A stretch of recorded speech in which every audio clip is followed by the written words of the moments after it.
Nizam Ezekiel, he was born in the month of December 1924. He was an Indian Jewish poet. He was also an actor, a playwright, editor, and art critic. So these sentences are incomplete when you look at it through the grammatical aspect.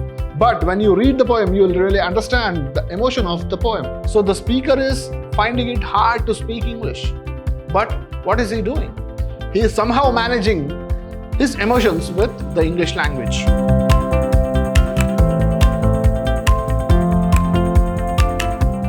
Hello students, I am Anil, Assistant Professor of English, Vidhyaashram First Grade College, the Temple of Excellence, MYSURU.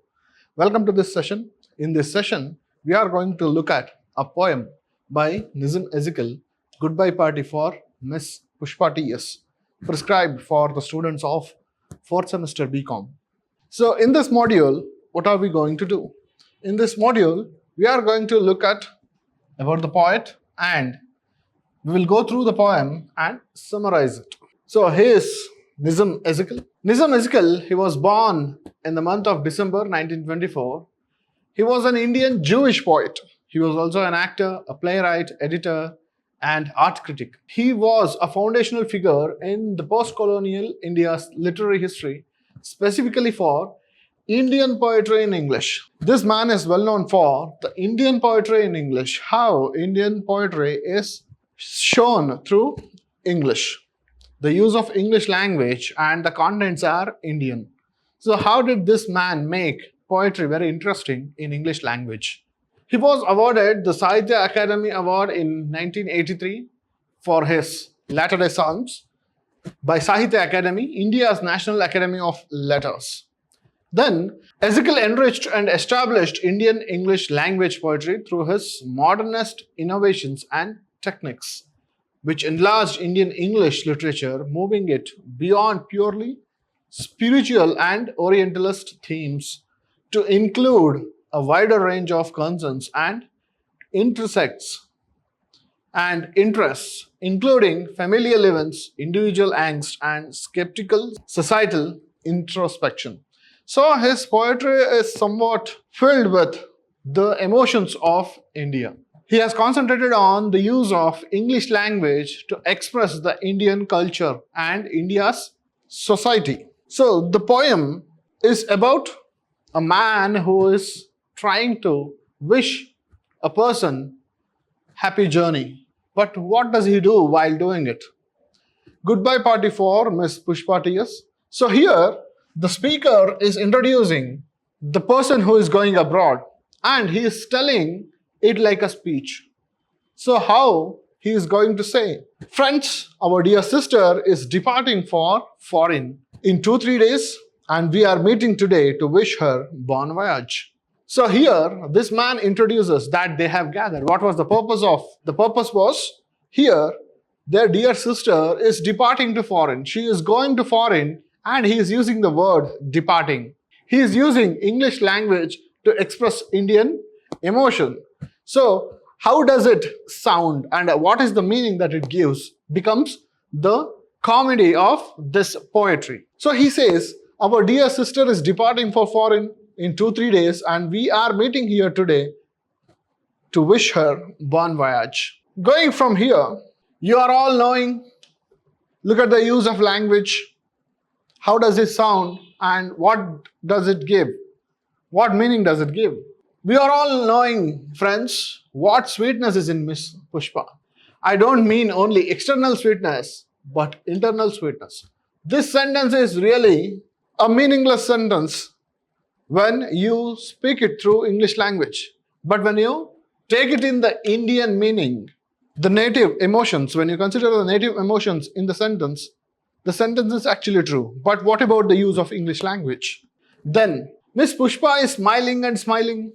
The poet has tried to imitate the common people of India speaking English, of which they have considered speaking English is of a status, social status. Miss Pushpa is smiling and smiling, even for no reason, but simply because she is feeling. So these sentences are incomplete when you look at it through the grammatical aspect. But when you read the poem, you will really understand the emotion of the poem. But what is the use of English here? How is the use of English here? Miss Pushpa is smiling and smiling. He is trying to express that she is too happy, or she is always with a smiling face, even for no reason, but simply because she is feeling. This sentence has a contradiction of both a positive note and a negative note. But with respect to the occasion, we should take it in a positive note. So, even for no reason makes this sentence a comical one. Miss Pushpa is coming from very high family. In order to say she comes from a respected family or a dignified family, he uses the word she comes from a very high family. So how does it fit the English language? Does it fit the English language? No. But the reader can get the emotional connection with this sentence. But this is grammatically wrong. Her father was renowned advocate in Bulsar or Surat. He expresses that his father, who comes from a high family, what the poet says, or the speaker says here, he recalls his encounter with her father. Her father was renowned advocate in Bulsar or Surat. I am not remembering now which place. So he digresses from the main event of wishing Miss Pushpa T.S. bon voyage. So he digresses. When he digresses, he goes to the story of her father. Surat, yes. So he recalls, oh yes, it is not Bulsar or Surat, it is exactly Surat. Once only I stayed in Surat with family members of my uncle's very old friend. His wife was cooking nicely. That was long time ago. So he digressed to Surat, then his family members, then his uncle, his friend, his wife, and food. This is what we Indians generally do, isn't it? We don't stick to the topic. When we are telling the main story, we bring in too many sub-stories.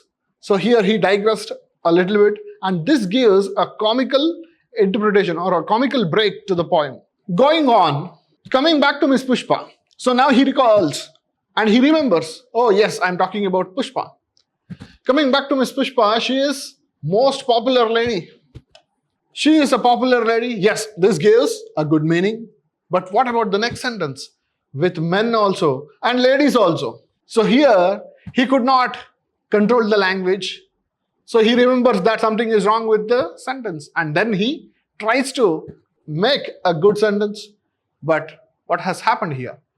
Miss Pushpa is the most popular lady with men also and ladies. Whenever I asked her to do anything, how is the behavior of Miss Pushpa? Whenever I asked her to do anything, she was saying, just now only, I will do it. That is showing good spirit.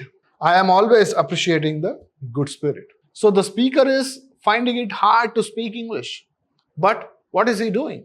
He is somehow managing his emotions with the English language. Pushpa, Miss is never saying no. So here, Miss Pushpa becomes Pushpa Miss. So is never saying no. Whatever I or anybody is asking, she is always saying yes. And today, she is going to improve her prospect. And we are wishing her bon voyage. Now I ask other speakers to speak, and afterwards, Miss Pushpa will do summing up. So this man turned a congratulatory occasion to that of a speech. Miss Pushpa is never saying no. Whatever I or anybody is asking, she is eager to respond. That is what he meant. She takes care of everybody is what he wanted to say. But what happened here? With the use of language, which he was not familiar with, he uses all these sentences to make the occasion very funny. Today she is going to improve her prospect. She is going abroad and we are wishing her bon voyage. Now I ask other speakers to speak. So he has considered other friends as speakers. The occasion has literally changed to that of an official one where there are speakers and listeners. Then he finally says, afterwards, Miss Pushpa will do summing up. Now he has considered Miss Pushpa to be the president of the occasion. And finally he says she will do the summing up. Actually, she would say thank you for the people who were there. But this man, while speaking, while expressing his emotions through a language which he was not familiar with, he changes the mood of the entire occasion to be something else. And finally he says, she will sum up the entire speech. To sum up, in this poem, Nizam Ezekiel has used a character which is Indian, but he is trying to speak his emotions through English language, where people considered speaking the other language, which is not of their own, as a social status. So when somebody uses such language to express their emotions, what all things are going to happen? How an important occasion becomes so funny? He has tried to explain this. So he uses English where he was not good at to express his emotions, and finally, the poem comes out to be a comical one. So, keeping this in mind, we will meet up in the next class. Thank you.